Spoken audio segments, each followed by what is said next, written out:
Ini emang kebangetan sih. Ayam bakarnya yang super gede dengan bumbu yang gak pelit ditambah lalapan nasi dan sambal yang melimpah. Ini cocok banget buat kalian yang suka berburu kuliner, guys.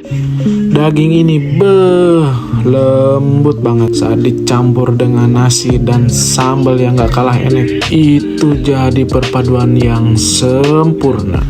Ini sih parah banget. Tekstur daging yang lembut, nasi dan sambalnya menjadikan ayam bakar Karisma ini patut jadi pilihan kalian, guys.